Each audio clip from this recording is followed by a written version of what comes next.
Hello and welcome back to coverage here at U.S. Nationals. I'm Marshall Sutcliffe in the booth with Reed Duke. We're in Richmond, Virginia. We're underway right back into standard here, Reed. We're fresh off of 3 booster draft rounds, but the players have to now shift gears for 2 rounds. And we're looking at a likely win-in match here. Yeah, that's right, Marshall. The picture that I'm getting looking at the standings is that many, but not all, of the 10-2 players will wind up making the top 8. So the winner of this match will go to 10-1, hoping to get a handshake in the final round. And even in the nightmare scenario where he gets paired down against someone that doesn't want to draw, loses the match, he could still get lucky on tiebreakers. So not 100% to make it with a win, but in very, very good shape. All right, so let's take a look at the matchup we have here. This is Esper Tokens in the hands of Collins Mullen, who has made sure to pack those fatal pushes. Those very good against this Temur energy deck in the early part of the game, where you see cards like Servant of the Conduit and Long Tusk Cub being quite impactful and really needing to be answered in many scenarios. Yeah, that's right. It's big that he was able to kill Gerry's Servant of the Conduit, preventing those bigger, more damaging cards like Glorybringer from coming out ahead of schedule. Collins looks to be in good shape here, having hit all his colors of mana, playing Search for Azcanta there. So things developing just the way he wants, and not any kind of devastating pressure on Gerry Thompson's side of the battlefield. Yeah, but he does have a little board build out here. Gerry's got Whirler Virtuoso with 2 friends in the form of Thopters, and now a Rogue Refiner's also joining the team. And even though there's a decent number of permanents for Collins Mullen, he actually just only has a 1/1 Vampire token here as far as blockers goes. That means he's going to have to take the brunt of this attack for 4 damage here from Thompson as Gerry passes the turn back. But the machine is starting to assemble here for Collins Mullen. Reed, can you explain what he's trying to set up as far as his mid to late game goes? The Esper Tokens deck is a board presence deck focused on, even though it's called a tokens deck, it's really focused on these non-creature permanents. And you just saw the most important one come into play there in Anointed Procession. But the combination of Anointed Procession, Hidden Stockpile, sometimes Search for Azcanta, these cards provide long-run advantage and allow Collins Mullen to assemble a board that's effectively going to be unbeatable for any kind of normal deck. So he's not there yet, but we're going to look to see Collins try to stabilize the board. Fumigate would be the perfect card here if he can set it up. And then after that, to use Anointed Procession with things like Anointer Priest or Hidden Stockpile, anything that generates tokens to really stabilize the board and then turn his sights on killing Gerry. Gerry, though, applying maximum pressure here with that Glorybringer hitting the red zone last turn, and of course the Rogue Refiner that he had cast a turn prior getting sideways, along with the rest of the team there. Collins down to 6, and he really does need to find a way out of this. This, of course, is the downside to this Esper Tokens deck, is that it does play a pretty significant number of cards that don't really do that much to impact the board on their own, including the 3 you see here. Even Legion's Landing only produces a 1/1 when it comes down, and of the cards here, that's the one that does the most on board. That's right, Marshall.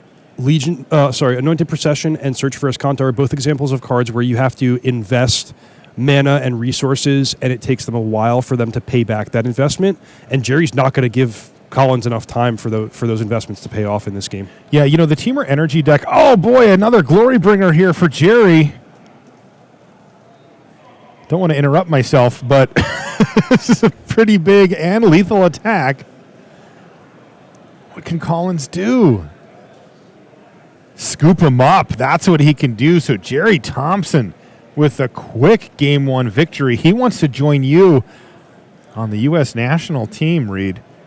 I will remind our viewers here, by the way, gentleman sitting next to me here, Reed Duke, he is your team captain for the United States this year. He already has that first of the 3 seats for the World Magic Cup secured. And Reed, you get to sit alongside me and watch your teammates develop here as we're going to figure out who's going to join Reed in Nice a little bit later this year. Yeah, very cool watching these players battle for the chance to play at the World Cup. World Cup, a crowd favorite Magic tournament every single year. Really fun for players to be able to represent their countries and show, national and team spirit, and just a great split format tournament in a team setting where you can really enjoy the win with your friends, teammates, countrymen.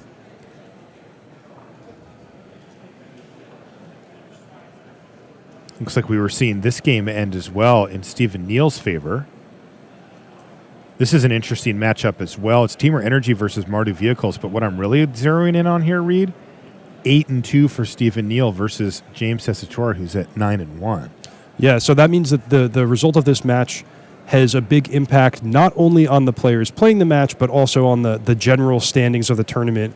For example, if James loses, we'll only have 3 players remaining at a 10-1 record after this round, and that reduces the number of draws, opening the door for more players to make it at 10-2. I did have something I wanted to say about this matchup, and specifically about this Temur Energy deck, by the way. We were talking about Esper tokens, how it needs to play these enchantments that, like you said, demand a little bit of time, some mana, maybe some other triggers and such to really get the value back. When you do get it, it comes back turn after turn, and you can completely dominate the game with these types of cards, but they're a little slow.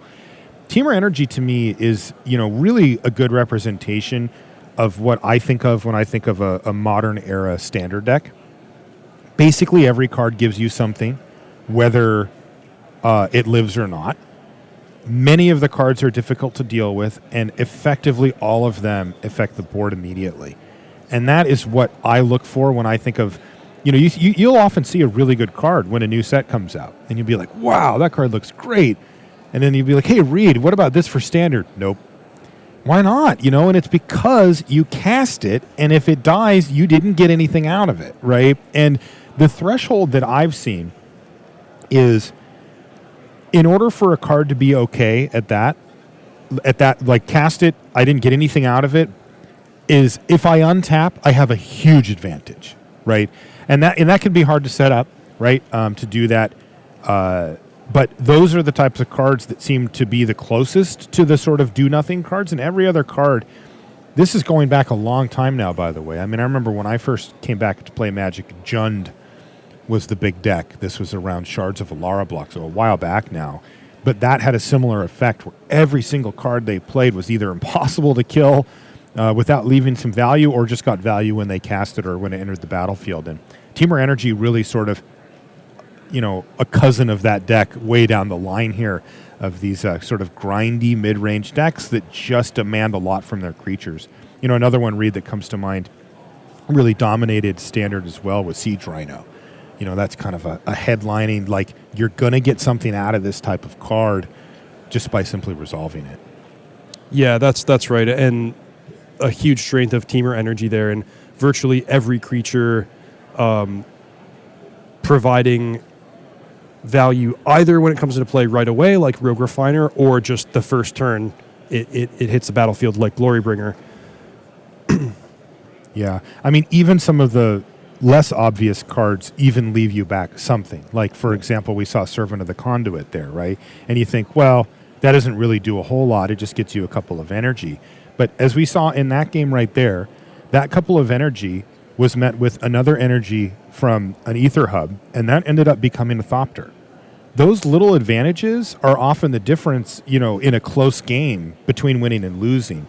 And that's with the Servant dying.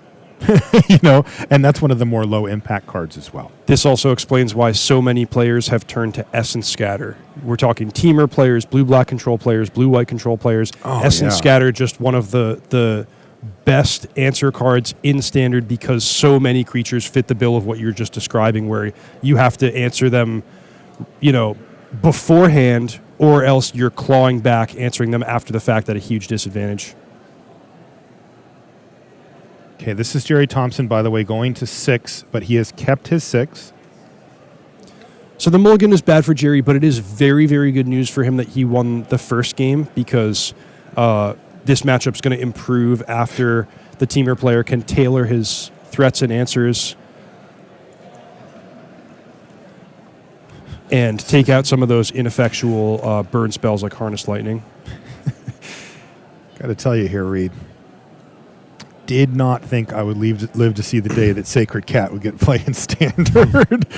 But you can see the different take that this Esper Tokens deck has taken. It does not fit that bill that I just described, right? That Jund, that give me my value right now when my creature enters the battlefield. This deck actually is very willing to give up short-term loss for a huge long-term gain. So you're saying that Sacred Cat and Anointer Priest are not Bloodbraid Elf and Broodmate Dragon? I think you summed it up beautifully there, Reed. That was definitely the point I was going for. Oh, man. Cool card from Gerry here, Lifecrafter's Bestiary. This almost certainly a card he turned to improve his matchup against blue-black control. Just a really, really powerful non-creature, non-planeswalker threat that the blue-black color combination has a tough time dealing with. But also an improvement here in this matchup, as he's pretty sure the games are going to go long and has a lot of dead removal spells to sideboard out. In the meantime, things are actually starting to chug forward here for Collins, who now has Hidden Stockpile going, and Anointer Priest to pad his life total as well. He missed his land drop there, but the good news is he has Hidden Stockpile, which is going to allow him to scry effectively every turn and continue hitting his land drops, finding his pieces, and assembling that board presence that we said we'd be looking for. Wow, 2 sideboard cards for Gerry Thompson already. Deathgorge Scavenger, that eats up the Sacred Cat. Did it just eat that cat? Yeah, so taking away rude. the embalm creatures, as well as making it more difficult for Search for Azcanta to transform. Pretty cool card. Now we know what that is on the artwork, don't we? It's eating a Sacred Cat. Apparently. Couldn't tell from the rib cage alone, but now we know. Here's Collins using that power, that activated ability, from the Hidden Stockpile, presumably to be digging for lands here, though it looks like he did find one in his hand. And he also takes advantage of Revolt being triggered there to use his Fatal Push to take down that Deathgorge Scavenger. Yeah, perfect. Getting, to replace his token, getting Trigger Revolt, scrying to help him find his pieces.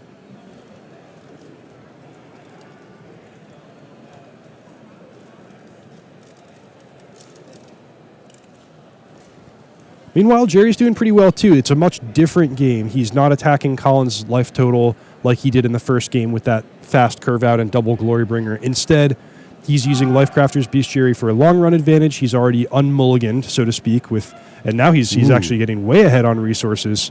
But he wants to settle in for a long game, and the key ingredient that he's going to need in order to do that is answers to Collins' enchantments. We might see Mullen play Anointed Procession here, and that's going to be a really hard card for Gerry to fight through fair and square. So we'll see if he can dig to something like an Appetite for the Unnatural to even the I like his chances here a little bit. Yeah, he's going to have some time to do it.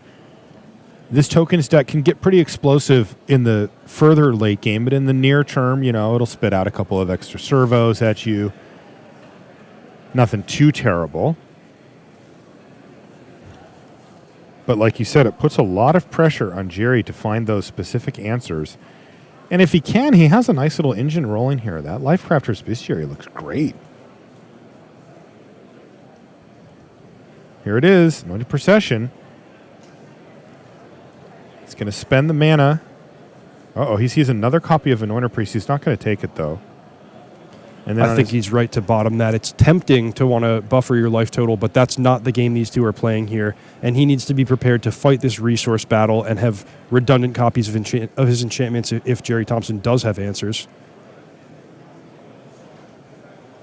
As you see, Collins got 2 servos on end step there from his Hidden Stockpile. That, of course, is because of Anointed Procession.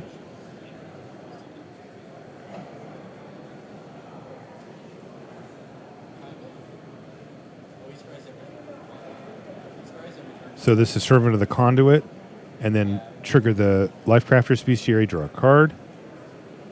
And we should probably assume that Gerry's going to be drawing cards from most of his creatures for the rest of the game. Yeah. The Bestiary, it feeds itself. right? Like, you get more land drops out of it, and then at some point you just have enough mana to just kind of go off. Although, Gerry does seem to have a handful of gasoline here as he passes the turn back to Collins Mullen. Collins does get to untap, though, with a good number of his combo in place, and he can start developing out his board here.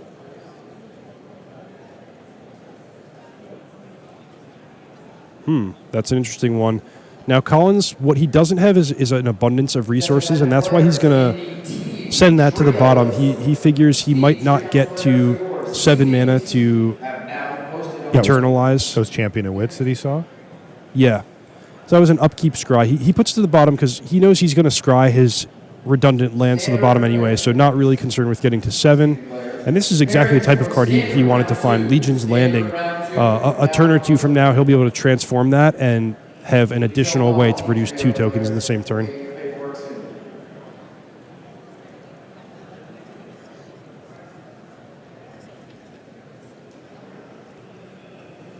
I like that both these players are setting very, very good examples for the mechanics that you should employ in tournament Magic. You'll notice how when Gerry casts a creature and uses Bestiary, he just taps the extra mana right away. He's not casting his creature, looking for a response for the opponent. You know, he does things in the right order in terms of triggering the Bestiary on casting a creature and then getting his energy when the creature comes into play. It's very just good to communicate and, preemptively make it very clear what your intentions are when you have tricky cards like this. Yeah, you guys on the Peach Garden Oath are all known for being very clear with those type of communications, I've noticed. Seems that it's something that you prioritize. Maybe during testing, when you're testing against, let's say, Owen, are you doing a bunch of shortcuts for speed, or are you pretty concise in the way that you would be if you were playing a match at a Grand Prix or a PT? We do certain shortcuts in testing that we would not do in a tournament. Something like if I'm tapping my Ether Hub for energy and playing a Servant, I'll just move my dice +1 instead of in a tournament I would move it -1 and then +2 to be clear about the 2 stages of what's going on. But certainly a prerequisite for tournament Magic to be a playable game between 2 strangers is that you have to communicate very clearly and be 100% unambiguous about what you're trying to do. Very, very important with a deck like Esper tokens being a big part of the field. So here we go. Collins attacks with 3 creatures, immediately triggers his Legion's Landing to transform into a Danto the First Fort. And it looks like it's not going to be a very profitable attack for Collins, as Gerry will just eat these 3 creatures, but those tokens are more than disposable. He's gladly able to sacrifice a handful of them to transform a Danto. Oh, yeah, they'll be back. Regal Caracal now for Collins. Meow. This is Revenge of the Sacred Cat here. Remember earlier this game? Oh, yeah. Well, so does Sacred Cat, and Mama's here now. Oh, is that Supreme Will from Thompson? Oh, no. Countering that Caracal takes away 11 power and toughness worth of creatures. Oh, boy. And also, those 4 points of life gain that the Anointer Priest would get up front. Kind of makes you wonder what Gerry has against cats, doesn't it? Yeah. One of the really good sideboard cards, I was talking with my friend Woodrow, who played in the tournament here, and we were trying to figure out, well, how much do we think that this Esper deck is actually going to show up? It was hard to say. It's had some decent success on Magic Online, but hasn't really broken through at the Premier Play level, so who knows? But Rampaging Ferocidon? Oh, yeah, that's a big problem card for the Esper Tokens deck because the 2 things that they like to do the best are make tokens and gain life, and Ferocidon makes it very difficult to do both. Fumigate is a good answer to the Ferocidon, but that's just 1 card, and it's quite expensive. In the meantime, Gerry is trying to get the job done here. Boy, Marshall, let's talk about the Lifecrafters Bestiary and the work it's done in this game. No kidding. We mentioned Gerry playing a very, very, very different game than what he did in Game 1. In Game 1, just trying to capitalize on the slower, clunkier aspect of Mullen's deck and beating down with flying creatures.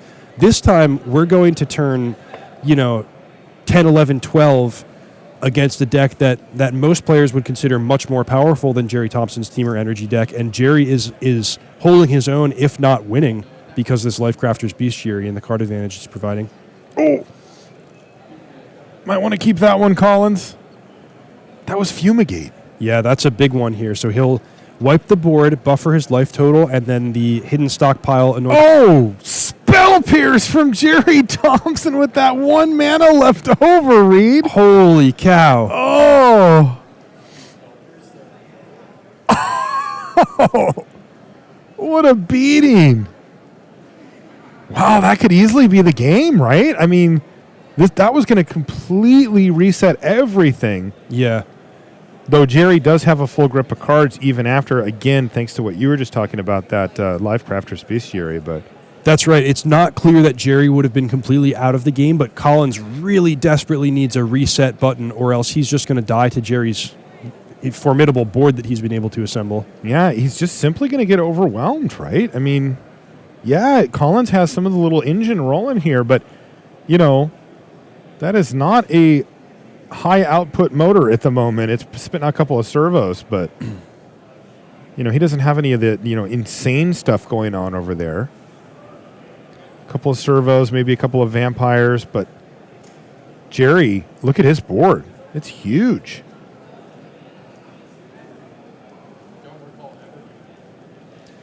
To recap what's at stake here, Marshall, if Gerry Thompson wins this game in the match, he is very likely to be in the top 8.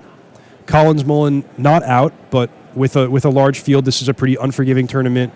We believe that some, but not all, of the 10-2 players after 12 rounds will make the top 8. Okay.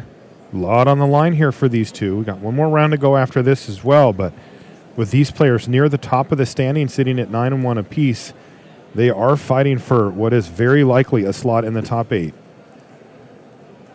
Bang. In comes the team again here for Thompson. All eligible attackers have been turned sideways.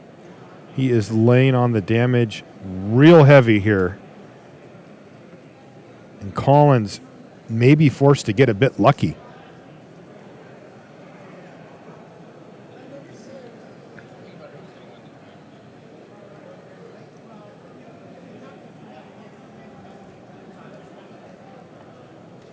It probably needs to start with Fumigate. Maybe a Regal Caracol can stabilize the ground enough. Yeah, even then the Glorybringer's coming back next turn. With just what we know about, Collins can make 2 copies of Anointer Priest. That's 4 life up front. That's by embalming from his graveyard. And then at the end of the turn, make 2 more servos, which would be 4 more life. So that'll give him some ground blockers and allow him to sort of tread water in terms of life total, but he does need to make something happen. That's not really a long-term strategy against the Glorybringer. And look at this. Collins just found another copy of Anointed Procession. That can't be what he wanted to see at this juncture.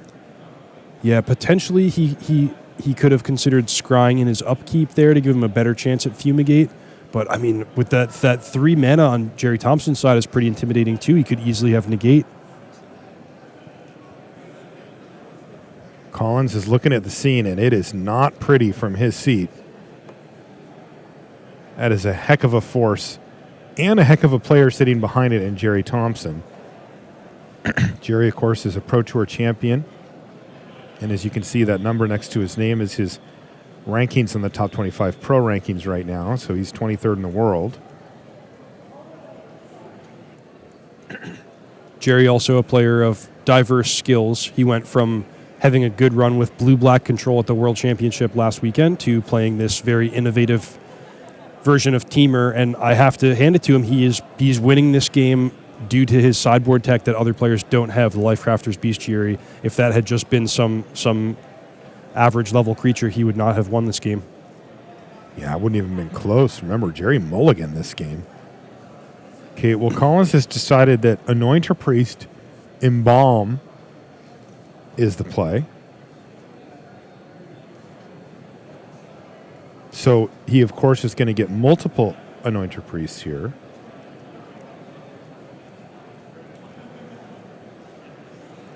This an attack just to threaten hidden stockpile trigger without actually devoting the mana. Gerry doesn't block, so Collins gets a free damage in there, but then has to spend his 1 mana in order to sacrifice and ensure that he will be getting those 2 servos at the end of the turn.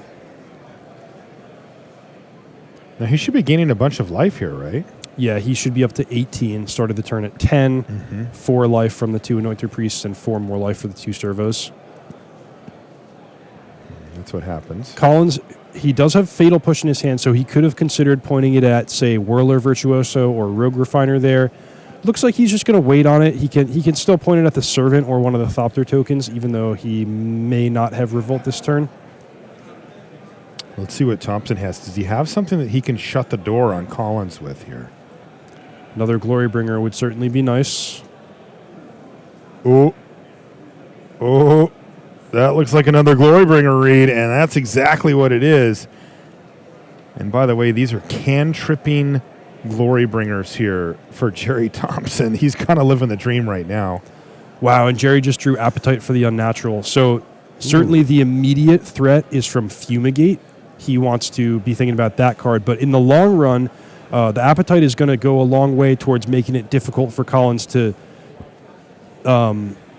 claw back into the game, even if he can find a Fumigate, since Gerry can take out either the Hidden Stockpile or one of the Anointed Processions that Collins has access to. Gerry's decided to exert both Glorybringers, and he's targeting both of the embalmed tokens from the Anointer Priests. So 13 damage coming in the air, another 10 on the ground. Collins can block and or use Fatal Push. And he's really going to have to.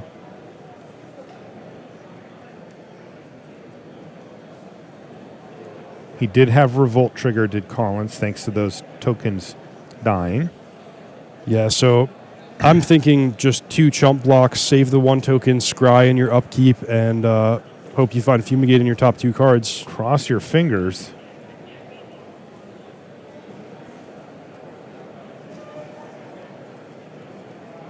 Oh boy. Thompson's actually considering a play here. As you might imagine, he has a pretty stacked hand after having drawn a card off of all of those creatures effectively that he cast.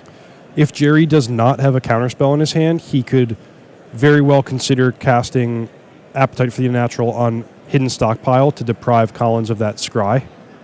Really just trying to cut off that route to a Fumigate. Let's see what happens here. Collins is going to sacrifice to scry. Scarab God not even close to good enough. This has to be a Fumigate. It's a swamp for Collins, and that's going to do it. Gerry T wins the match 2-0, and he should be in the top 8. Hey, Reed, not a bad potential teammate there. Not a bad one at all. Not ready to fully congratulate Gerry, as it will depend on his pairing next round, but he is just in as good shape as can be. Collins Mullen not eliminated. He'll try to win next round and hope tiebreakers hold for him. Okay. Well, we'll keep an eye on Gerry next round and see how he does get matched up. With a little bit of luck, he might be able to just draw into the top 8. Ooh, Mardu Vehicles, although Mardu Vehicles is behind a bit here. They're at 1. So since we last checked in, James Tessitore has evened the score 1-1 in games, but as you mentioned, he's at 1 against the Thopter token. This had better be a good one here from James.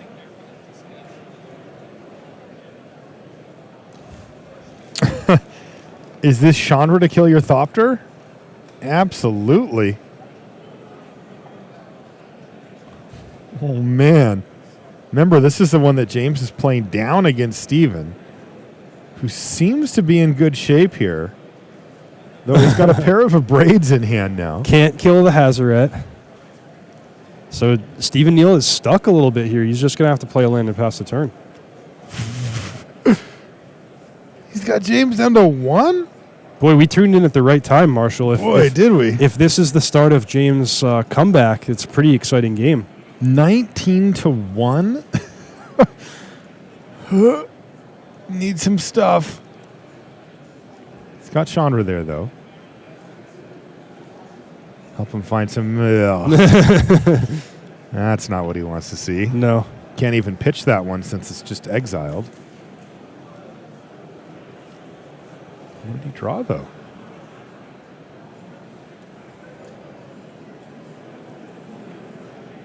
Nothing. Go. Well, an attune with Ether off the top for Steven. Not what he wanted to see. So he's going to have to settle for digging up a land. Nope. No point attacking with the Gear Hulk. It just gets blocked by Hazret.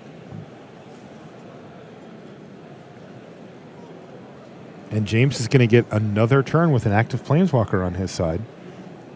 Every one of those, they add up quickly.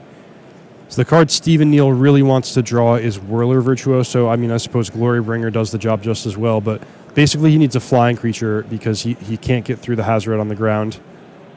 And he needs to find a way to get that last 1 point of damage. Another Gear Hulk would be just fine. Boy, that was pretty cool. James Tessitore discards Scrap Heap Scrounger to Hazret's ability, then rebuys it straight from the graveyard. Smart. Wow, look at this. James is actually just building out his board again. He also has a Cut Ribbons in his graveyard, so he's not too many turns away from killing Stephen Neal with just what he has in play. Just by cuts to ribboning him, or ribboning him as it were. That's right. Oh, boy. One card scryed to the top. That's got to be scary if you're Stephen Neal. So he's looking for Glorybringer. Steven's like, come on. Quit fussing around. Oh, he hit one of the cards that you mentioned a minute ago there. Whirler Virtuoso. And that's going to be incredibly difficult for James to beat, as that is 3 Thopter tokens represented here for Steven, and James has to answer all of them by next turn. So he needs a source of life gain, or he needs to win the game this turn. Both are going to be tall orders. This is game 3 between these two. What did he scry to the top? Nothing. I think that's game. I think Stephen Neal is going to upset James Tessitore here. Bring him down to 9-2 and put Stephen in that 9-2 bracket himself.